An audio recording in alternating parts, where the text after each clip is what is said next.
মানুষ আপনাকে কটু কথা বলছে, আপনি হজম করতে শিখুন। এটা অনেক বড় একটা গুণ। সবাই কথা হজম করতে পারে না।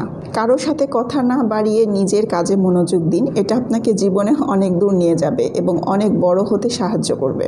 শুধু চুপচাপ নীরবে কাজ করবেন, দেখবেন এই কাজের ফলাফল বা এই কাজটাই একদিন আপনার হয়ে কথার জবাব দিবে, প্রত্যেকের কথার জবাব দিবে। জীবনের অনেক ঘটনার কারণে আপনাকে নিজেকে অনেক বেশি ছোট মনে হতে পারে, জীবনটাকে অনেক তুচ্ছ মনে হতে পারে, কিন্তু মনে রাখবেন জীবন এখানেই শেষ না, জীবন এখান থেকেই শুরু। আল্লাহ তাআলার উপর ভরসা রাখুন, নিজের প্রতি আত্মবিশ্বাস রাখুন এবং কাজ করুন। ইনশাআল্লাহ আপনার সামনে এগিয়ে যাওয়াটা অনেক বেশি সহজ হবে। সাথে সাথে আপনাকে দুইটা কাজ করতে হবে, 5 ওয়াক্ত নামাজ পড়তে হবে এবং নিয়মিত কোরআন তেলাওয়াত করতে হবে। আপনার অতীত যদি আপনার কষ্টের কারণ হয় তাহলে অতীতটাকে ঝেড়ে ফেলতে হবে। ভবিষ্যৎ যদি আপনার টেনশনের কারণ হয় তাহলে সেটাও আপনাকে ঝেড়ে ফেলতে হবে। বর্তমানটাকে আপনাকে ভাবতে হবে। বর্তমানটাতে আপনি আল্লাহ তাআলার ইবাদত করতে পারেন এবং সাথে কাজ করতে পারেন।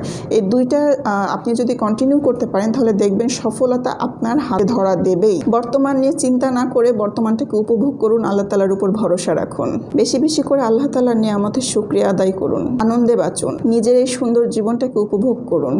জীবন খুব ক্ষণস্থায়ী। আজকে আপনি যে দিনটাতে আছেন, সামনে এই দিনটা ফেলে যাওয়ার পরে আপনার মনে আফসোস হবে যে অনেক সুন্দর দিনগুলো ফেলে এসেছি। আমরা আসলে বর্তমানে যেটাতে থাকি, যে পরিবেশে বা যে অবস্থাতে থাকি, সেটা শুকরিয়া আদায় করতে পারি না। এটাই হচ্ছে আমাদের বড় সমস্যা।